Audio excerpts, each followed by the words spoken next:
হযরত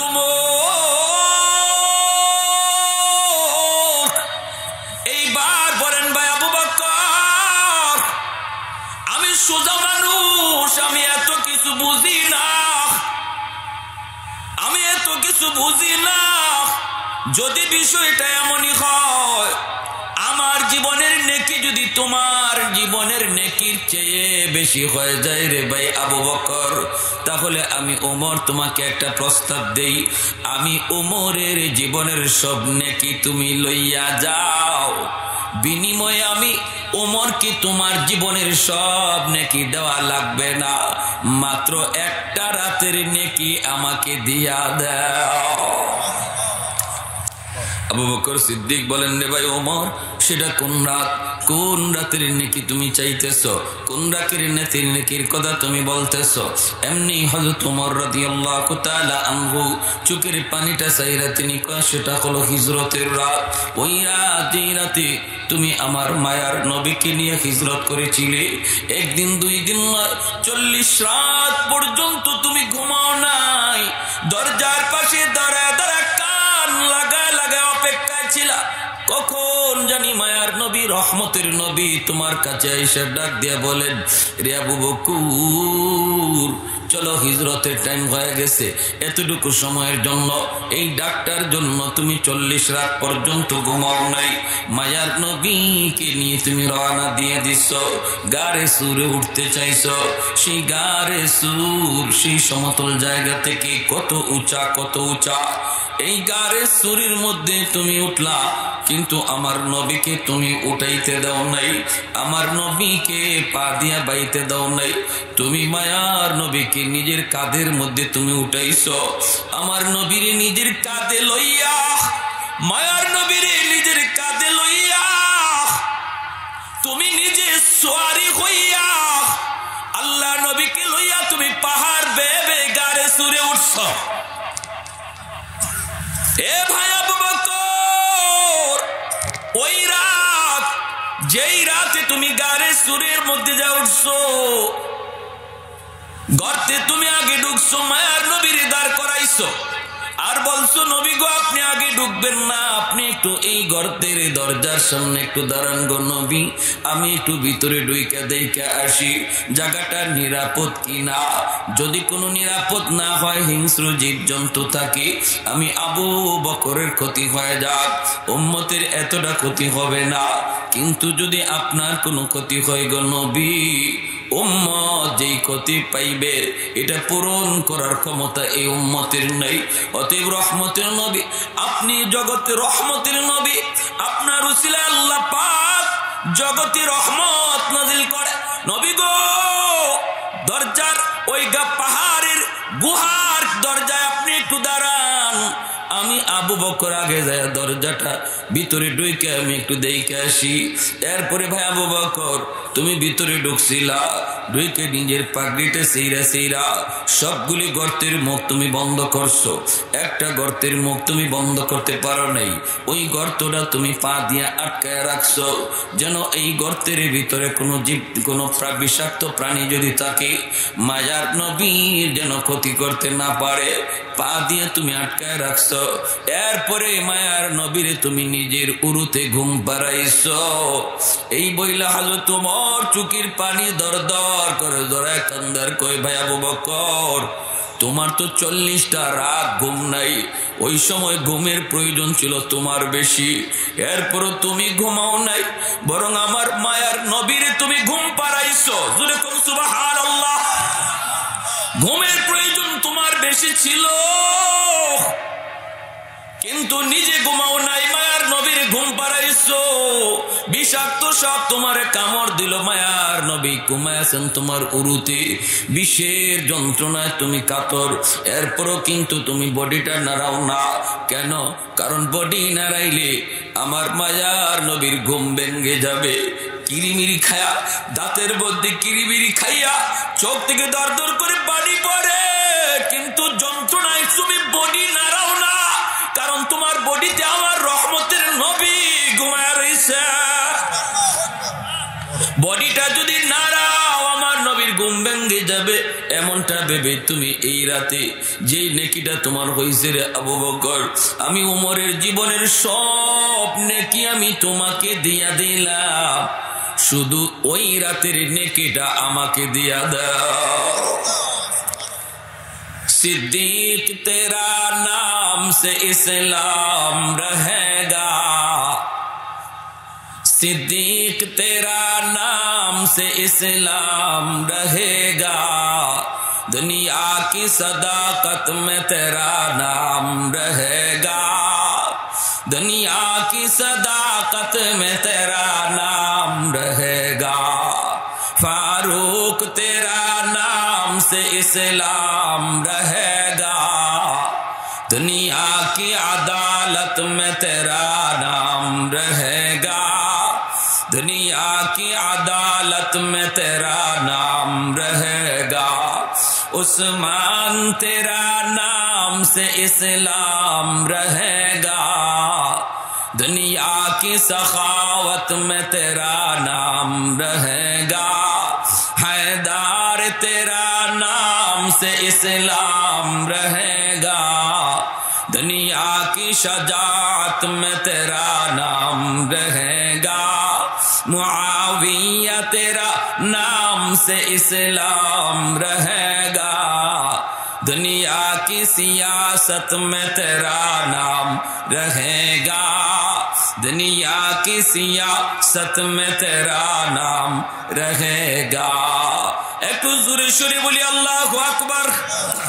মুসলমানের আওয়াজ এত আস্তে হলে হবে না, জোরে কোন আল্লাহু আকবার হয় না, এত মানুষের আওয়াজ আরো জোরে হবে আল্লাহু আকবার। ওয়াজুল হাজিরিন, মুরব্বিয়ানে আযম, প্রাণপ্রিয় যুবক, পর্দানিশীন মা ও বোনেরা, আল্লাহ পাকের দরবারে হাজারো কোটি শুকর যে রব্বুল আলামিন বড় দয়া করে, মায়া করে, মেহেরবানি করে দুনিয়ার সমস্ত শুগলাত, পেরেশানি, ব্যস্ততা থেকে এই মুহূর্তে আমাকে আপনাকে মুক্ত করে শুধুমাত্র আল্লাহ এবং আল্লাহর রাসূলের মহব্বত অন্তরে নিয়ে কোরআন হাদিসের মাহফিল তথা মায়ার নবীর হাদিসের ভাষায় জান্নাতের বাগানে আসার বসার কিছু দিনে আলোচনা শোনার তৌফিক দিয়েছেন, এজন্য শুকরিয়াতান বলি আলহামদুলিল্লাহ। মাহফিলে আসলে বসলে লাভ আসেনি না নাই? ভাইরা আমার,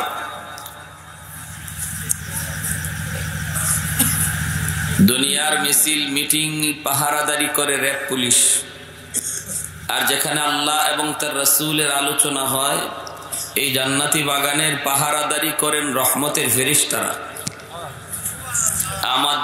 আমরাও মোনাজাত করে বাড়ি যাব, ফেরেশতারাও যাবেন, আল্লাহ জিজ্ঞেস করবেন কোথায় ছিলে? ফেরেশতারা কইব আল্লাহ ওই যে জমিনের অমুক অমুক জায়গায়, যেমন এই যে শারিকায় শের আলী পাড়া জামে মসজিদ ফুরকানিয়া মাহফিল ছিল, যেখানে তোমার কথা, তোমার আলোচনা, তোমার জিকির হচ্ছিল। আল্লাহ তোমার বান্দারা এখানে বসে বসে তোমার কথা আর তোমার হাবিবের কথাগুলি মনোযোগ দিয়ে শুনতেছিল, আমরা তাদের পাহারাদার ছিলাম। আল্লাহ পাক রব্বুল আলামিন তখন বলবেন আমার বান্দারা এখানে বসে বসে কি চাইছে, কেন তারা ঘরের আরামের পরিবেশ রেখে এখানে বসা ছিল, ওদেরকে কি চাইতে শুনছ? ফেরেশতারা বলেন আল্লাহ আমরা যা দেখলাম, যা বুঝলাম, ওরা সবাই তোমার কাছে জান্নাত চায়, জাহান্নাম থেকে বাঁচতে চায়। আল্লাহ পাক তখন বলেন আমার বান্দারা কি জান্নাত দেখছে? জান্নাতের আরাম আয়েশ এটা কি নিজের চোখে কখনো দেখছে? এরা যে আমার কাছে জান্নাত চাইতেছে। ফেরেশতারা কয় না গো আল্লাহ, তারা জান্নাত দেখে নাই, জান্নাতের আরাম আয়েশ নিজের চোখে কখনো দেখে নাই। আল্লাহ বলেন তাহলে ওরা যে জাহান্নাম থেকে বাঁচতে চাইলো, জাহান্নামের আযাব কি নিজের চোখে কখনো দেখছে? ফেরেশতারা কয় না মালিক, ওরা দেখে নেই। আল্লাহ তখন ফেরেশতাদেরকে সাক্ষী রেখে বলেন তাহলে তোমরা সাক্ষী থাকো, আমার যে সকল বান্দা জান্নাতের আরাম আয়েশ দেখলো না, জাহান্নামের গজব আযাব এগুলোও নিজের চোখে দেখলো না, তারপরেও কষ্ট করে বসে বসে আমি আল্লাহর কাছে জান্নাত চাইলো, তোমরা সাক্ষী থাকো, আমি আমার ওই সকল বান্দাদের জন্য জান্নাতের ফয়সালা দিয়ে দিলাম। ফেরেশতারা তখন বলে আল্লাহ সবাইকে মাফ করে দিয়েছো? বলে সবাইকে। বলে আল্লাহ সবাই তো ওয়াজ শুনতে আসে নাই, কারো কারো নিয়ত হলো বাজারে যাওয়া, কারো নিয়ত ছিল বাড়িতে যাওয়া, কারো নিয়ত ছিল আত্মীয়র বাড়িতে বেড়াইতে যাওয়া, মাঝখানে ওয়াজ, রাস্তায় মাহফিল। কয় মাহফিলটা একটু শুনে যাই। উদ্দেশ্য কিন্তু মাহফিলে আসা নয়, উদ্দেশ্য ছিল বাড়িতে যাওয়া, উদ্দেশ্য ছিল বাজারে যাওয়া। আল্লাহ তুমি কি তারও মাফ করে দিয়েছ? তখন আল্লাহ পাক বলেন হুমুল জালিসু লা ইয়াশকা জালিসুহুম। আল্লাহ বলেন এটা এমন এক বরকতি মজলিস, এটা এমন এক রহমতের মজলিস, আমার এই বরকতি মজলিসে যেই শামিল হয় আমি আল্লাহ তারই মাফ করে দেই। সুবহানাল্লাহ। জোরে কোন প্যারে হাজিরিন দেখছেন? হ্যাঁ, অতএব আমরা যারা এখানে আসলাম বসলাম এই মুহূর্তে যদি আমরা তওবার নিয়ত করি, আল্লাহ পিছনে যা গুনাহ করছি মালিক আর করবো না, শয়তানে ধোঁকা করে ফেলাইছি, আল্লাহ আর সুদের ব্যবসা করব না, আর ঘুষ খাবো না, আর মেয়েটারে স্ত্রীকে বেপরদায় চালাবো না, নিজেও বেপরদা মহিলাদের বেগানা মহিলাদের সাথে কথা বলবো না, নিজেও পর্দা করব, নিজের বিবিরও পর্দায় রাখবো। আল্লাহ যা হয়েছে ভুল হয়েছে মালিক তুমি আমারে মাফ করো। এতটুকু নিয়ত দিল থেকে করে যদি এখানে বসি, বসার আগে আমার নাম ছিল গুনাহগারের খাতায়, আর এইরকম নিয়ত করার সাথে সাথে আমার নাম আল্লাহ উঠায় দেবে আল্লাহর ওলির খাতায়। এজন্য সব জিনিসেরই সময় লাগে, কিন্তু সময় লাগে না শুধু এক জিনিসে, সব কাজে সময় লাগে, এক কাজেই সময় লাগে না। দুনিয়ার যে কোনো কাজ আপনি করেন টাইম লাগবে, হুট করে কিছু হওয়া যায় না, হুট করে কিছু করেও ফেলা যায় না, কিন্তু সময় লাগে না শুধু এক কাজে, সেটা হলো আল্লাহর ওলি হওয়া। কেউ যদি চায় আমি আল্লাহর ওলি হতে চাই, তাহলে সেকেন্ডের ব্যাপার, দিল থেকে যদি সে আল্লাহকে এমন ভাবে কোয়ার মতো কয় আল্লাহ আর গুনাহ করবো না, দিল থেকে যদি তওবাটা করে, বলতে হবে না মুখ দিয়া, দিলের ভিতরে এই ভাবটা জন্মানোর সাথে সাথে আল্লাহ তার নাম ওলির খাতায় উঠায় দেয়। আত্তাইবু মিনাজ যামবি কামান লা যামবা লা। এজন্য শয়তান কান্দে, শয়তানে কান্দে আল্লাহর নবীরে দেখা। নবী বলতেছেন কে গো তুমি এভাবে কান্না করো, মানুষের সুরত ধরে। ইবলিস কয় আমারে পরিচয় আপনি নিয়ে কোনো লাভ হবে না। নবী বলেন পরিচয়টা বলো না, দেখি তোমার কি সমস্যা, কষ্টটা কিসের, আমি একটু উপকার করতে পারি কিনা। ইবলিস কয় নবী গো আপনি আমার নাম শুনলে উপকার করবেন না, বরং আরো আপনি চলে যাবেন। নবী বলেন কে তুমি? কয় আমি হইলাম ইবলিস, আমি ইবলিস। আল্লাহ নবী বলেন ইবলিস তো তুমি কান্দো কেন? আমি তো কান্দি আমার যন্ত্রণায়, আমার জ্বালায়। যে মানুষটার 10 বছর 20 বছর 30 বছর মেহনত কইরা আমি জাহান্নামী বানাইলাম, গুনাহগার বানাইলাম, মদ খাওয়া শিখাইলাম, গাঞ্জা খাওয়া শিখাইলাম, ইয়াবা খাওয়া শিখাইলাম, ট্যাবলেট খাওয়া শিখাইলাম, বাপ মার সাথে বিয়াদবি করাইলাম, মুরব্বীদের সাথে বিয়াদবি করাইলাম, বেনামাজি বানাইলাম। হে যখন হঠাৎ করে উলামায়ে কেরামের মজলিসে বৈশা দিল নরম কইরা দিলে দিলি খালি কয় আল্লাহ যা করছি ভুল করছি মালিক, আল্লাহ তোমার ধরা থেকে বাঁচার কোনো উপায় নাই, সাথে সাথে আল্লাহ তার পিছনের সব গুনাহ মাফ করে দেয়। আমি ইবলিস তার তলে ব্যয় করলাম 40 বছর, 20 বছর, 10 বছর মেহনত কইরা ওরে আমার লাইনে আনলাম। আর তওবা করার সাথে সাথে আল্লাহ পাক তার সব গুনাহ মাফ করে দেয়। আমার এই ব্যথা, আমার এই যন্ত্রণা, আমার এই কষ্ট আমি রাখবো কোথায়? আমার এই সময় গেল কোথায়? 10 বছর গেল কোথায়? আমি ইবলিসের সময়ের বড় দাম আছে, আমি দাম কাতরে দেই না, আমি সময় এমনি ব্যয় করি না, আমার সময়ের বড় দাম আছে। আমি টার্গেট নিয়ে আগাই, কিন্তু আমার টার্গেট মিস হয় যখনই তওবা করে। সুবহানাল্লাহ। জোরে আল্লাহ নবী রহমতের নবী বলেন, মায়ার নবী খুশি হয়ে গেছেন। নবী বলেন তাহলে তো এটা অনেক বড় খুশখবর, অনেক বড় খুশখবর, তোমার কথাটা শুনে আমার বড় ভালো লাগলো, আল্লাহ তোমার প্রশংসা করি। ইবলিস কই এজন্যই তো কইছিলাম আপনার কাছে আমার মনের ব্যথা কইয়া কোনো লাভ, বুঝেছ? আপনার কাছে মনের ব্যথা কইয়া কোনো লাভ হবে না। ইবলিস কয় ঠিক আছে, আমিও এখন সিস্টেম পাল্টাইছি, আমিও সিস্টেম পাল্টাইছি। গুনাহগার বানাবো এমন তরিকায় সে যে গুনাহ করতেছে এটা যেন টেরই না পায়। বুঝে আসছে? গুনাহ যে সে করতেছে এটা যেন টের না পায় এমন ভাবে গুনাহ করাবো। এটা আবার কোন তরিকা? কইটা হলো এমন তরিকা সে মনে করবে বহুত বড় সওয়াবের কাজ করতেছে, অথচ বহুত বড় গুনার কাজ করতেছে। সে যদি গুনাহকে গুনাহই না মনে করে তাহলে তো তওবা করবে না। যদি কেউ গুনাহকে নেক কাজ মনে করে তাহলে কি তওবা করার প্রয়োজন আছে? তার তো তওবার প্রয়োজন নাই। অপরাধ বুঝলে তো অপরাধী সেটা স্বীকার করবে। সে তো অপরাধকে অপরাধী মনে করতেছে না, সে অপরাধকে ন্যায় মনে করতেছে, সে গুনাহকে নেকি মনে করতেছে। এবারে কিভাবে? সেটা বিভিন্ন তরিকায়, বিভিন্ন লাইনে। উলামায়ে কেরাম থেকে দূরে সরাইয়া দেব, উলামায়ে কেরামের সাথে একটা বিদ্বেষ অন্তরে সৃষ্টি করে দিব। যারা আলেম বিদ্বেষী তাদের দলে তারিনে ভিড়াবো। মারিফতের জগতে যারা আছে, মারিফতের গান গায়, মারিফতের সম্রাট হইয়া আলেম উলামারে গালি দেয়। মৌলবীরা শরীয়ত নিয়ে আসে আর আমরা মারিফত নিয়ে আসি। মৌলবীরা মারিফত বুঝে না। এই সমস্ত গান গায়া গায়া যারা বেনামাজি হইতেছে আর মাজারে বইয়া গাঞ্জায় টান দিতেছে, এরা গাঞ্জা খাওয়ারেও ইবাদত মনে করে। ঠিক কিনা? নারী পুরুষের একসাথে বইয়া বেপরদায় হারাম কাজ কইরা বেপরদার সাথে জিকির করারে মারিফত মনে করে। বলেন, নারীর সাথে বেপরদায় হারাম কাজ করলো, পর্দা লঙ্ঘন করলো, এই হারামটারে সে হারাম বুঝলো না, সে এটাকে মারিফতের জিকির মনে করলো, তাহলে তার কিসের দরকার আছে তওবা করার? তার তওবা করার দরকার আছে? হে আরো চ্যালেঞ্জ দেয়, ঠিক আছে মরার পরে দেখা হবে, মৌলবীরাও মরে দেখো, আমরাও মরে দেখি। তাহলে তার তওবার কি প্রয়োজন?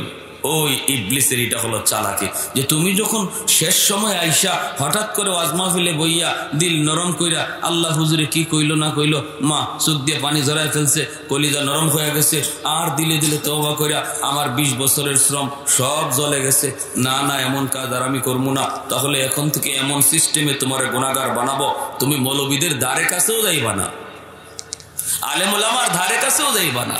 মনে করবা আলেমরা কিছু বুঝেই না, তুমি অনেক বুঝো।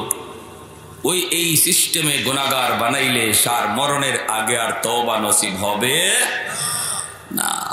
এজন্যই উলামায়ে কেরামের সাথে মিলে থাকার ফায়দা নবী বলেছেন, আলাইকুম বিমুজালাসাতিল উলামা ওয়া ইস্তিমাই কালামিল হুকামা ফাইন্নাল্লাহা তাআলা ইউহয়িল কলবাল মাইয়িতা বিনুরিল হিকমা কামা ইউহয়িল আরদাল মাইতাতা বিওয়াবিলিল মাতার।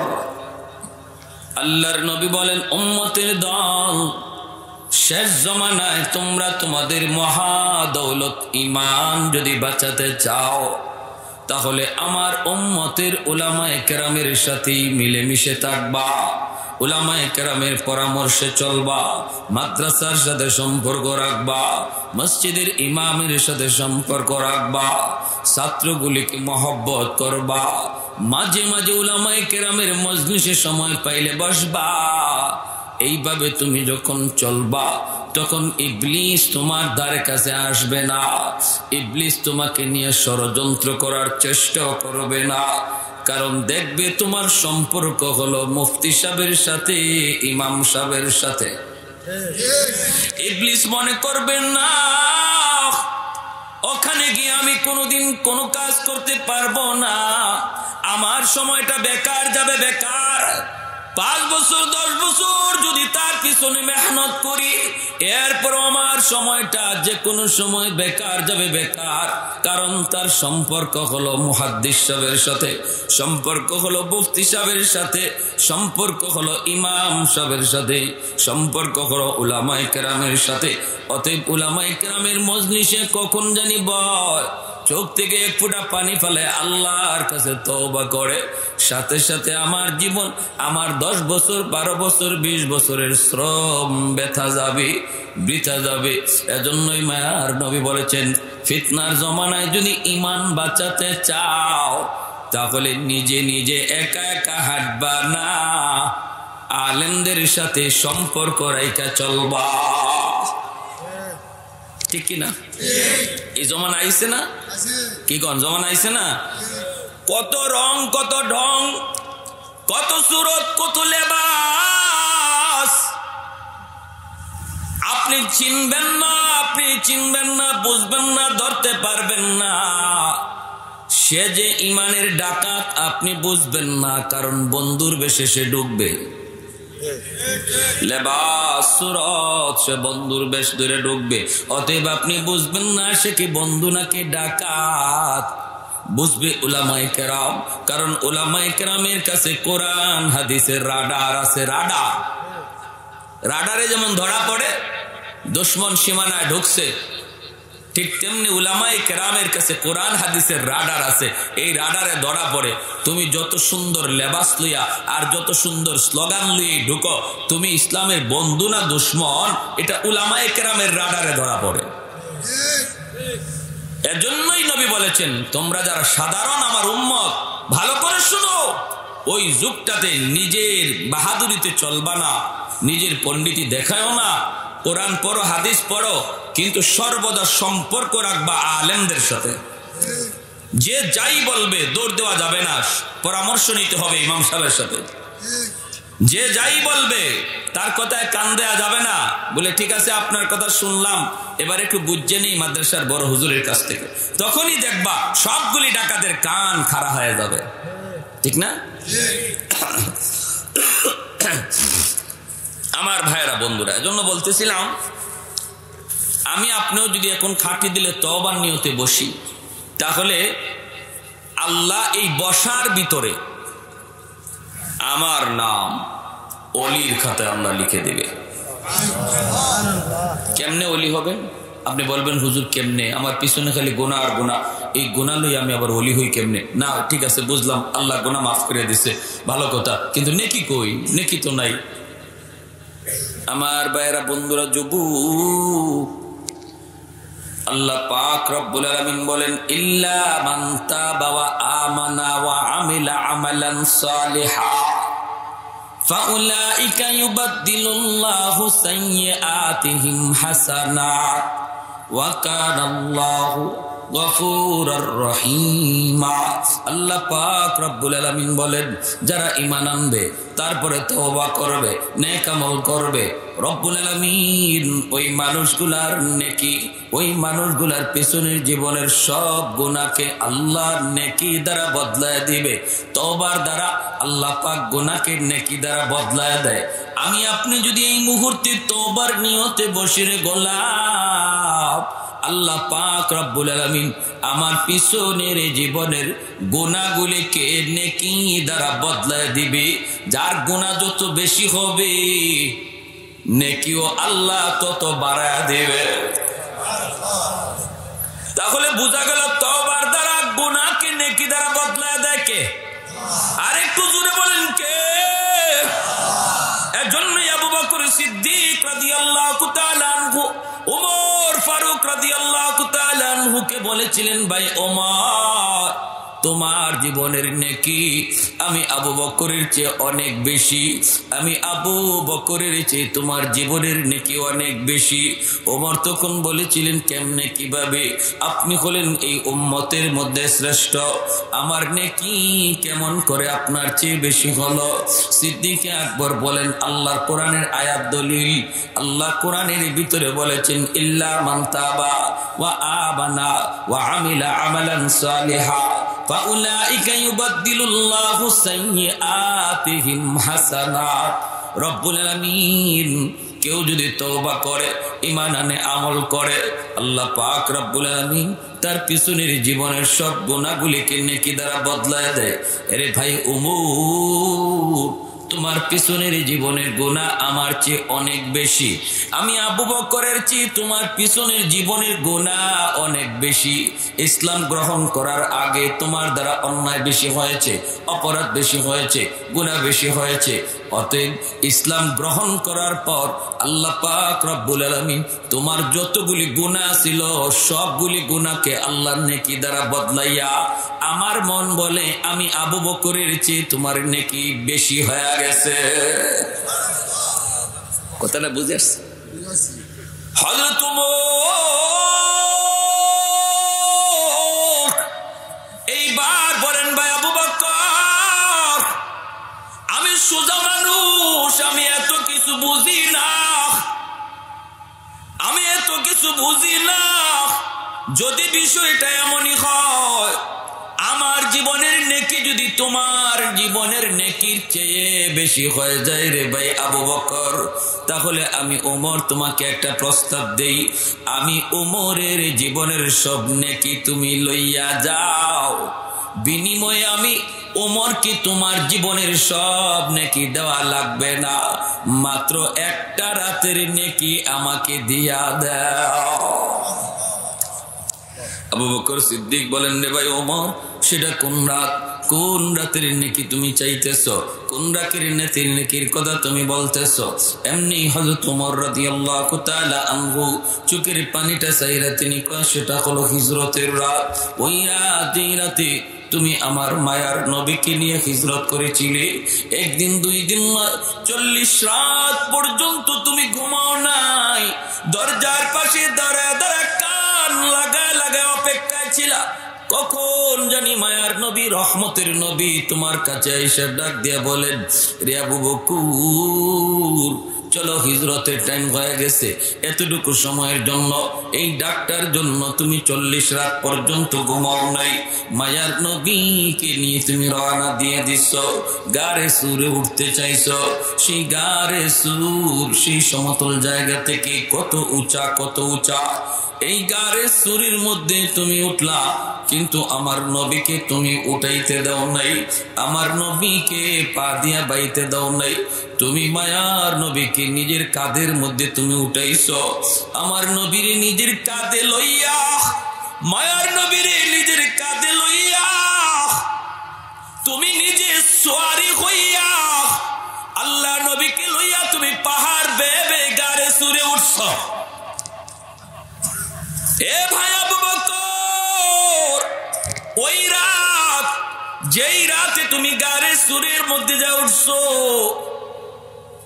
গর্তে তুমি আগে ঢুকছো, মায়ার নবীর দাঁড় করাইছো আর বলছো নবী গো আপনি আগে ঢুকবেন না, আপনি একটু এই গর্তের দরজার সামনে একটু দাঁড়ান গো নবী, আমি একটু ভিতরে ঢুইকা দেখে আসি জায়গাটা নিরাপদ কিনা, যদি কোনো নিরাপদ না হয় হিংস্র জীব জন্তু থাকে আমি আবু বকরের ক্ষতি হয়ে যাক, উম্মতের এতটা ক্ষতি হবে না, কিন্তু যদি আপনার কোনো ক্ষতি হয় গো নবী উম্মত যেই ক্ষতি পাইবে এটা পূরণ করার ক্ষমতা এই উম্মতের নেই, অতএব রহমতের নবী আপনি জগতের রহমতের নবী, আপনার উসিলায় আল্লাহ পাক জগতে রহমত নাযিল করে, নবী গো দরজার ওই পাহাড়ের গুহার দরজায় আপনি একটু দাঁড়ান, আমি আবু বকর আগে যায় দরজাটা ভিতরে ঢুকে আমি একটু দেখে আসি।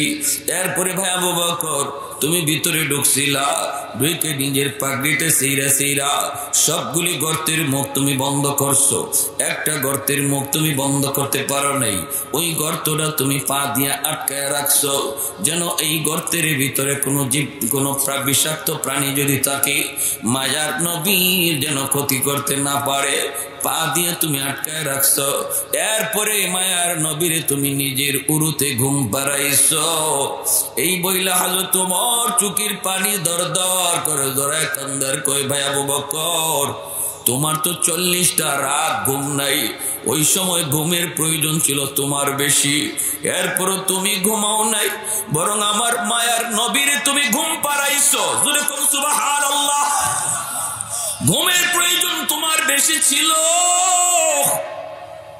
কিন্তু নিজে ঘুমাও নাই, মায়ার নবীর ঘুম পাড়াইছো, বিষাক্ত সব তোমার কামড় দিল, মায়ার নবী ঘুমাইছেন তোমার উরুতে, বিষের যন্ত্রণায় তুমি কাতর, এরপরও কিন্তু তুমি বডিটা নাড়াও না কেন? কারণ বডি নাড়াইলে আমার মায়ার নবীর ঘুম ভেঙে যাবে, কিরিমিরি খায়া, দাঁতের মধ্যে কিরিমিরি খাইয়া চোখ থেকে দর দর করে পানি পড়ে, কিন্তু যন্ত্রণায় তুমি বডি নাড়াও না, কারণ তোমার বডিতে আমার রহমতের নবী ঘুমায় রয়েছে। বডিটা যদি নাড়াও আমার নবীর ঘুম ভেঙে যাবে, এমনটা ভেবে তুমি এই রাতে যেই নেকিটা তোমার হয়েছে রে আবু বকর, আমি উমরের জীবনের সব নেকি আমি তোমাকে দিয়া দিলাম, শুধু ওই রাতের নেকিটা আমাকে দিয়া দাও। सिद्दीक तेरा नाम से इस्लाम रहेगा, सिद्दीक तेरा नाम से इस्लाम रहेगा, दुनिया की सदाकत में तेरा नाम रहेगा, दुनिया की सदाकत में तेरा नाम रहेगा, फारूक तेरा नाम से इस्लाम रहेगा, दुनिया की अदालत में तेरा नाम रहेगा, दुनिया की अदालत में तेरा नाम रहेगा, उस्मान तेरा नाम से इस्लाम रहेगा, दुनिया की सखावत में तेरा नाम रहेगा, हैदर तेरा नाम से इस्लाम रहेगा, दुनिया की शजाअत में तेरा नाम रहेगा, मुआविया तेरा नाम से इस्लाम रहेगा, दुनिया की सियासत में तेरा नाम रहेगा, दुनिया की सियासत में तेरा नाम रहेगा। একটু জোরে সুরে বলি আল্লাহু আকবার। মুসলমানের আওয়াজ এত আস্তে হলে হবে না, জোরে কোন আল্লাহু আকবার হয় না, এত মানুষের আওয়াজ আরো জোরে হবে, আল্লাহু আকবার। আল্লাহ নামের আওয়াজ জোরে দিলে কোনো অসুবিধা আছে? সন্দেহে কোনো ভয় আছে? কেউ মাহফিল বন্ধ করে দিবে? কেউ আপনাদেরকে তুইলা দিবে? আল্লাহ নামের আওয়াজ জোরে দিলে কোনো অসুবিধা? কারণ আমার আপনার খালিকার মালিক কে? এই জবান দিচ্ছেন কে? কণ্ঠ দিচ্ছেন কে? অতএব এই কণ্ঠ দিয়া কার নাম আওয়াজ দিয়া উঁচু কইরা বড় কইরা হবে কার? কার? আরো জোরে বলি আল্লাহু আকবার। সিদ্দিক আকবর তখন বলে, ভাই ওমর, এক রাতের নেকি যদি তুমি চাও তাহলে ওই রাতের নেকি আমার কি পরিমাণ হয়েছে আমি জানি না রে ভাই ওমর, যদি ওই রাতের নেকি আমার কি পরিমাণ হয়েছে আমি জানি না, আগে চলো মায়ার নবীর কাছে যাই, যাই আল্লাহর নবীকে জিজ্ঞেস করি, নবী গো ওই রাতের নেকি কি পরিমাণ হয়েছে? আল্লাহর নবী বলেন, কেন কি হয়েছে? সিদ্দিক আকবর বলেন, ইয়া রাসূলুল্লাহ, ওমর তার জীবনের নেকি আমাকে দিয়ে দিতে চায়, বিনিময়ে হিজরতের রাতের নেকি নিয়ে যেতে চায়, বদলাবো কি বদলাবো না, আমি ঠকবো কি জিতবো, বিষয়টা জানতে আপনার কাছে এসেছি। কথাটা বুঝে আসছে? বুঝতে হইব না, জিতবো না ঠকবো এটা তো বোঝা লাগবে।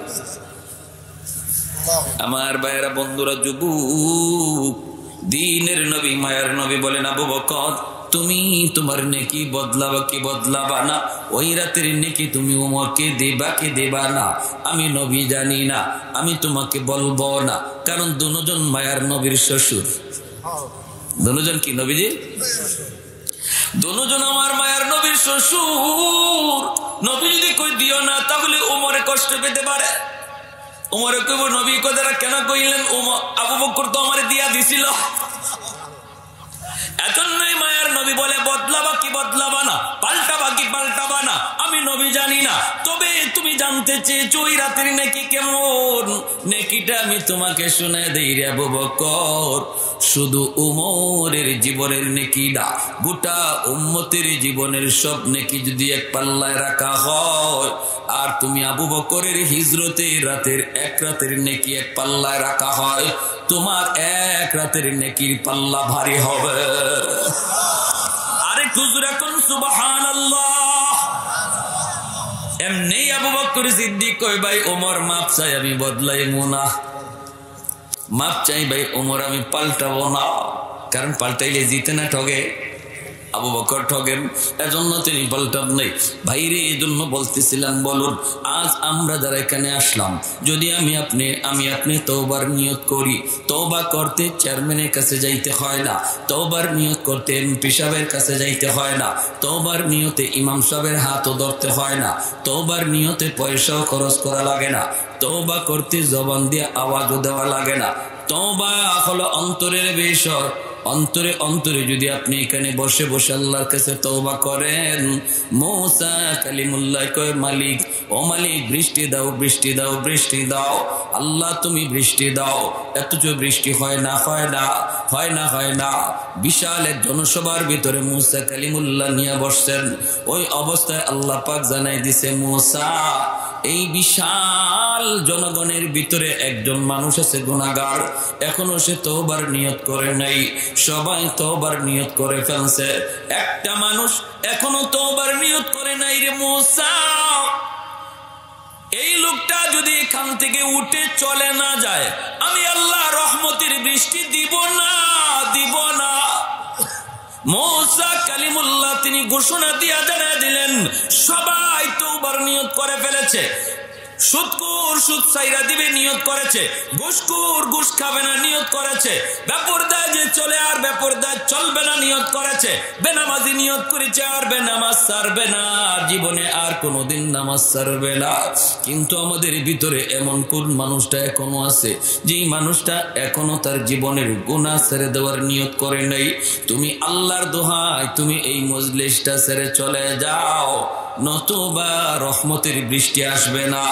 আল্লাহ আমাকে জানিয়ে দিছেন, ভাইরা বন্ধুরা সবাই তওবা, কই মানুষটাকে এইবার লোক যে পাপী সে তো জানে, গুনাহগার সে তো জানে, যে করছে সে তো জানে, কানার তো মনে মনে জানা, সে তো বুঝে গেছে আমি তো সে আসামি।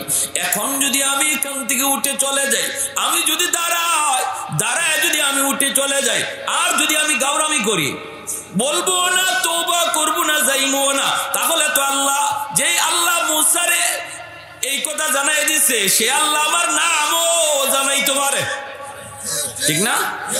সে আল্লাহ আমার নামটাও জানাই দিতে পারে। অতএব পড়ছে বিপদের ভিতরে, এখন কি করে? যদি এখন তওবা করতেই হবে, তওবা করা লাগবে, অথবা এই জায়গা ছেড়ে চলে যাওয়া লাগবে। কয় মালিক এতদিন পর্যন্ত তুমি আমার গুনাহ সবসময় গোপন কইরা কইরা রাখছো গো আল্লাহ, আজকে বুঝি আমার গুনাহ প্রকাশ পেয়ে যাবে, মানুষের কাছে আমি বুঝি ছোট হয়ে যাব, মানুষ বুঝি আমাকে গুনাহগার, মানুষ বুঝি আমাকে পাপিষ্ঠ কইয়া চিনবে, মানুষের কাছে বুঝি আমি আজকে এত ছোট হব। ও মালিক, মালিক এতক্ষণ পর্যন্ত নিয়ত ছিল না, এখন আমি নিয়ত করে ফেলেছি আর জীবনে গুনাহ করব না, তবু আমার ইজ্জত তুমি বাঁচাও। এই দিলে দিলে নিয়ত করেছে, কেউ শুনে নাই, পাশের মানুষটা পর্যন্ত তার আওয়াজ শুনে নাই, পাশের মানুষটা পর্যন্ত তার কথা শুনে নাই। হঠাৎ করে দেখা যায় আকাশের রং কালো হয়ে গেল, মুষলধারে বৃষ্টি শুরু হয়ে গেল, অথচ একজন মানুষও মজলিস থেকে উঠল না, গেল না। মানুষেরা কয়, মুসা আপনি আল্লাহর পয়গম্বর, আপনি বুঝি আল্লাহর সাথে কথা কন, আপনারে আল্লাহ বললেন একজন যাওয়া লাগবে, একজন এখান থেকে উঠতে হবে, নাইলে পানি আসবে না, বৃষ্টি হবে না। কেউ তো গেল না, বৃষ্টি শুরু হয়ে গেল। তাহলে কি বুঝলাম? আল্লাহ আপনারে কি কইল আর আপনি কি বুঝলেন? মুসা কালিমুল্লাহ কো মালিক, আমি তো আমার উম্মতের কাছে ছোট হয়ে যাচ্ছি গো মালিক, তুমি তো আমাকে বলেছো এই কথা, তাহলে কেউ তো গেল না, কেউ তো সরল না, কেন তুমি আবার বৃষ্টি দিতেছ? আল্লাহ আমি কেন ছোট হইলাম, ঘটনা কি, কারণ কি? তখনই আল্লাহ পাক রব্বুল আলামিন ডাক দেখো, মুসা রে আমার যে বান্দার কারণে আমি আল্লাহ বৃষ্টি বন্ধ রাখছিলাম, এখন তার কারণেই আবার তাড়াতাড়ি বৃষ্টি দিছি। সুবহানাল্লাহ, যার কারণে দেরি হচ্ছিল এখন তার কারণে আবার তাড়াতাড়ি হয়েছে। এমন তওবা দিলে দিলে আমি আল্লাহর কাছে করছে, তার দিলের ভাষা কেউ শুনো নাই, তার দিলের কথা তোমরা কেউ শুনো নাই, শুনেছি আমি আল্লাহ। আল্লাহু আলিমুম বিযাতিস সুদূর।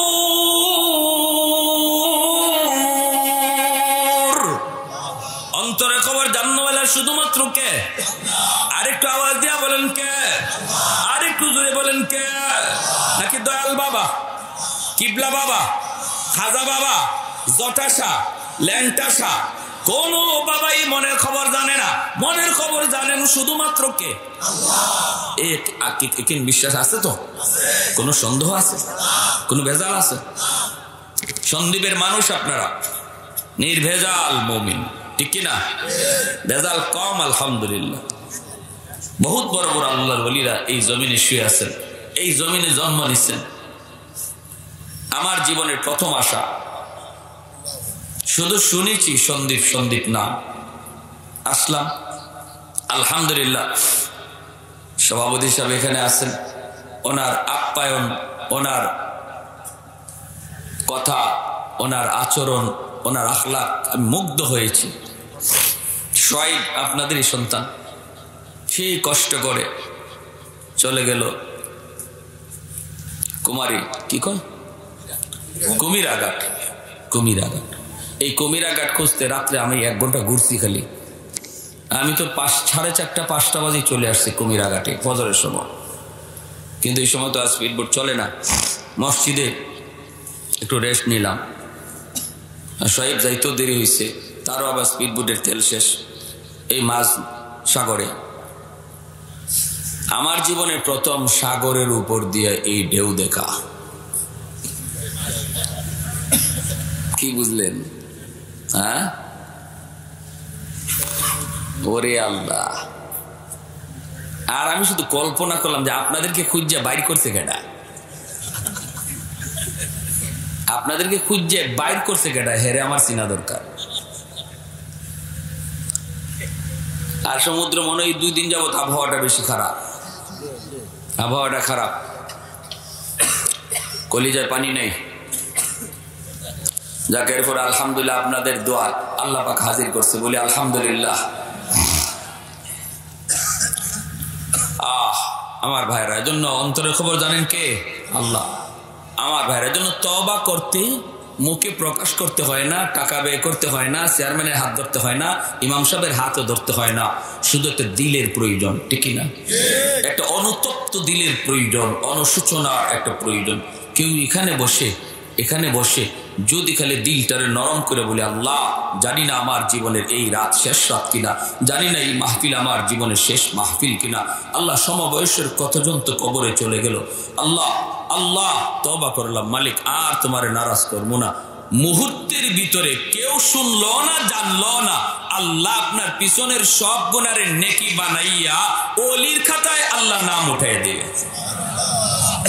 কারা কারা তওবার নিয়ত আছে একটু হাত উঠে আল্লাহকে দেখা। আল্লাহ তুমি কবুল করো, জোরে কোন আমিন, আরো জোরে বলেন আমিন। মুআজ্জাজ হাজিরিন, আল্লাহ পাক রব্বুল আলামিন বলেন, ওয়া নুনাজ্জিলু মিনাল কুরআন মা হুয়া শিফাউন ওয়া রাহমা ওয়া রাহমাতুল লিল মুমিনিন।